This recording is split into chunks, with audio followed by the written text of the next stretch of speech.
Baik, terima kasih Dayana. Semestinya hari ini adalah hari yang cukup istimewa, hari yang penuh membakar semangat kita. Kerana apa? Pada 1 Mac ini kita akan meraihkan Hari Tentera Darat ke-91. Dan kita cukup berbangga membawa seorang figura yang cukup hebat pada pagi ini untuk memberikan kita satu inspirasi bagaimana tahap kesiapsiagaan itu cukup penting dalam melakar keselamatan negara kita. Kita terus memperkenalkan tetamu saya di studio, Jeneral Tan Sri Datuk Muhammad Hafizuddin Jantan, Panglima Tentera Darat Malaysia. Assalamualaikum Tan Sri. Waalaikumsalam warahmatullahi. Sofia, apa khabar? Saya sihat Tan Sri. Kita ucapkan terima kasih Tan Sri sudi meluangkan masa, dan ini pastinya hari yang sangat istimewa untuk kita memperkenalkan bagaimana kesiapsiagaan seorang anggota Tentera Darat itu memainkan peranan yang cukup besar. Tan Sri, mungkin kita nak mulakan sedikit sebanyak dengan kisah Tan Sri yang melakar kejayaan. Tan Sri dengan pengalamannya, mungkin Tan Sri boleh berikan satu penceritaan untuk kita benar-benar memahami bagaimana kerjaya Tan Sri bermula. Bismillahirrahmanirrahim. Assalamualaikum warahmatullahi wabarakatuh dan salam sejahtera. Pertama-tamanya saya merakamkan setinggi penghargaan dan terima kasihlah kepada pihak Media Prima dan TV3 kerana sudi menjemput saya untuk hadir ke slot Malaysia hari ini pada hari ini. Actually, this is my first experience to appear live on TV. Terima kasih Tan Sri. Berbalik pada soalan tadi, saya dilahirkan lebih kurang 56 tahun yang lalu dan kejayaan awal di bidang ketenteraan saya rasa boleh dikatakan semasa saya menyertai Maktab Tentera Diraja sebagai penuntut tingkatan 1 pada tahun 1981 selama 5 tahun hingga 1985.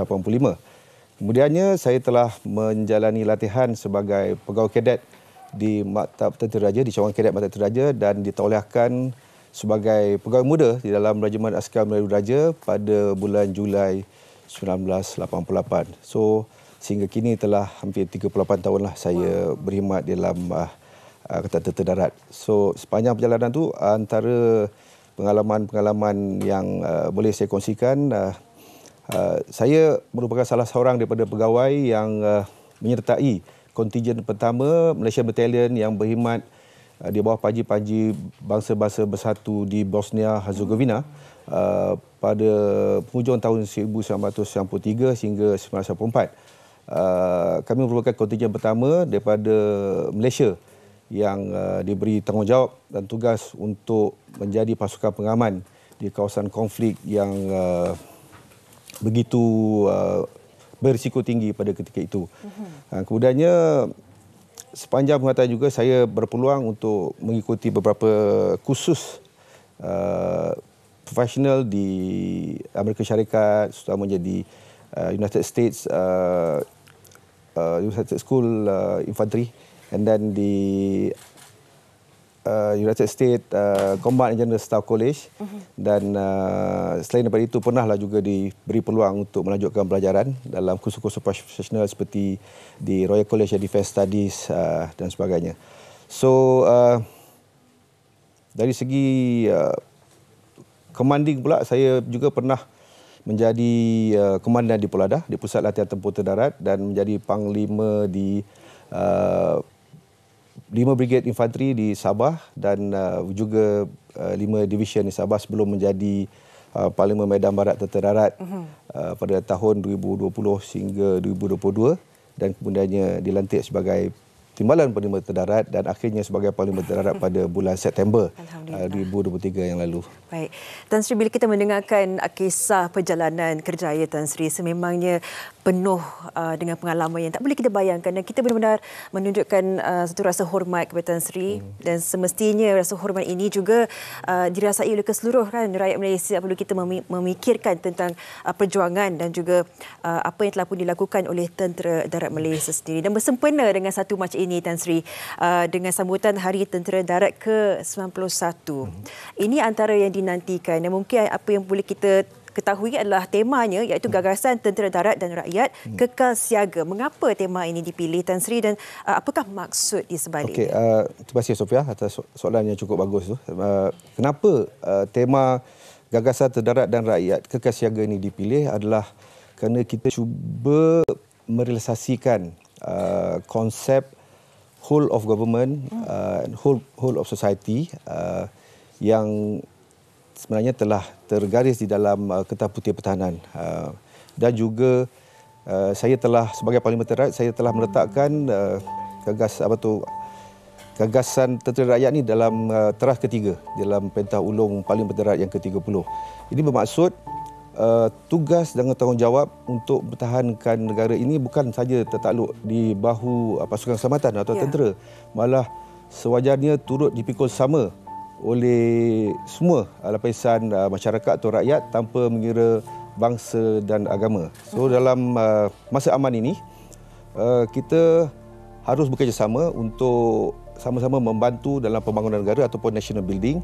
Dan pada masa yang sama, rakyat juga boleh menjadi ejen-ejen ataupun berperanan sebagai mata dan telinga kepada pasukan keselamatan dalam menyampaikan maklumat-maklumat tentang sekiranya terdapat sebarang potential threat ataupun ancaman-ancaman yang boleh mengganggu-gugat keselamatan dan kedaulatan negara. Pada masa sama, rakyat juga boleh mengambil bahagian di dalam mempertahankan negara ini dengan menyertai pasukan-pasukan simpanan askar wataniah yang terdapat di seluruh negara, di seluruh negara.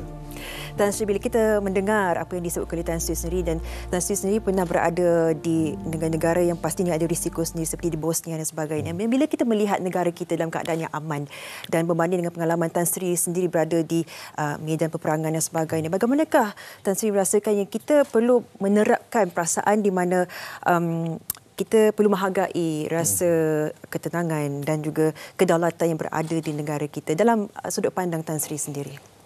Pada pendapat saya, kesedaran atau awareness bahawa pentingnya keamanan dan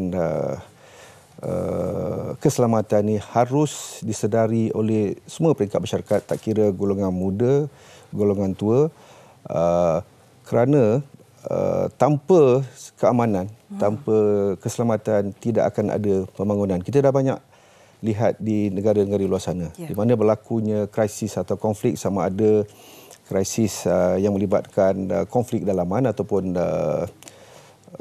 contoh macam civil war sebagainya, ataupun konflik yang melibatkan tindakan militan negara-negara asing. Rakyat akan menderita dan negara juga tidak akan maju. Malah ada juga negara dah sedia maju akan menjadi porak-poranda disebabkan berlakunya krisis-krisis ini. Jadi awareness ataupun kesedaran tentang kepentingan keselamatan dan pertahanan ini wajar sebenarnya dipupuk even di peringkat sekolah lagi. Setuju. Supaya generasi-generasi muda masa kini yang macam kita jugalah, kita pemuda juga kan, yang tidak pernah melalui susah payah, getir, pahit semasa negara melalui tempoh peperangan dunia kedua ataupun melalui zaman darurat saban tahun sehinggalah kita mencapai kemerdekaan dan terusnya mencapai keamanan yang mutlak sehingga kini tidak diabaikan. Terima kasih atas peringatan itu, Jeneral Tan Sri, dan saya pasti bersempena dengan sambutan Hari Tentera Darat Malaysia ini yang ke-91 ada banyak pengisian di mana yang boleh memupuk lagi semangat cintakan negara khususnya dalam kalangan jiwa anak muda kita. Apakah antara signifikannya dan khususnya dilakukan di dataran Segamat tentang lokasinya, apakah pengisiannya mungkin Tan Sri boleh menerapkan lagi? Terima kasih. Ramai orang tanya saya, kenapa Segamat? Kenapa Segamat? Saya jawab, kenapa tidak? Kan? Why not? Why not Segamat? Sebenarnya acara sambutan Hari Tentera Darat ni kita lakukan di beberapa tempat di seluruh negara. Macam tahun-tahun sebelum ini, pada tahun 2019 kita pernah sambut secara besar-besaran di Sungai Siput. Kemudian pada tahun 2020 kita membawa Tentera Darat untuk menyambut sambutan Hari Tentera Darat di Sabah, di Kota Kinabalu dan juga di Tawau. Tahun lepas kita sambut di PD dan tahun ini kita pilih Segamat kerana signifikannya Segamat ini adalah ianya merupakan satu bandar yang begitu signifikan semasa di zaman Perang Dunia Kedua dulu, di mana di bandar ataupun di Pekan Buloh Kasab terdapat satu jambatan yang merentasi Sungai Muar, yang menjumpakan jambatan penghubung jalan utama daripada utara ke selatan, daripada Gemas hingga ke selatan. Ini merupakan paksi mara utama pasukan ketupan Jepun dalam usaha mereka mara dengan agresif untuk ke selatan dan menawan bandar Singapura.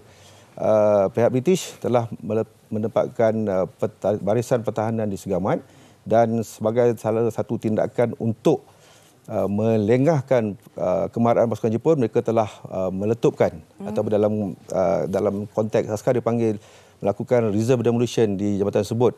Disebabkan tindakan yang bijak itu, maka kemarahan agresif tentera Jepun telah berjaya dilengahkan selama 2-3 hari bagi membenarkan pasukan bersekutu pada ketika itu mempersiapkan garisan pertahanan yang lain bagi menjekat kemarahan mereka. Pada masa yang sama, Segamat juga terlibat secara aktif semasa era darurat di mana berlakunya gerakan pasukan ataupun parti komunis wilayah di daerah Segamat, dan jadi kita rasa perlu bawa ingatan itu atau memori itu kepada warga Segamat sebagai tanda penghargaan dan di atas kerjasama dan sokongan yang telah diberikan kepada tentera darat selama ini. Kita ucapkan terima kasih kepada Jeneral Tan Sri kerana bukan sahaja kita melihat kawasan itu tapi mengenali sejarah di sebaliknya supaya kita boleh mengetahui bagaimanakah setiap pengorbanan anggota tentera darat Malaysia itu memberikan peranan dalam keamanan yang kita kecapi pada ketika ini. Dengan ini kita ucapkan setinggi-tinggi terima kasih kepada Tan Sri kerana sudi meluangkan masa dan mengucapkan selamat Hari Tentera Darat ke-91, Tan Sri. Sama-sama. Ya, dengan itu kita ucapkan terima kasih kepada Jeneral Tan Sri Datuk Muhammad Hafizuddin Jantan, Panglima Tentera Darat Malaysia, dan juga bersama dengan Badan Kesenian Tentera Darat kerana memberikan kita satu pembukaan yang cukup bersemangat di Malaysia hari ini. Selamat Hari Tentera Darat ke-91. Baik, kita akan berehat seketika, teruskan menonton Malaysia hari ini. Terima kasih, Tan Sri. Thank you so much.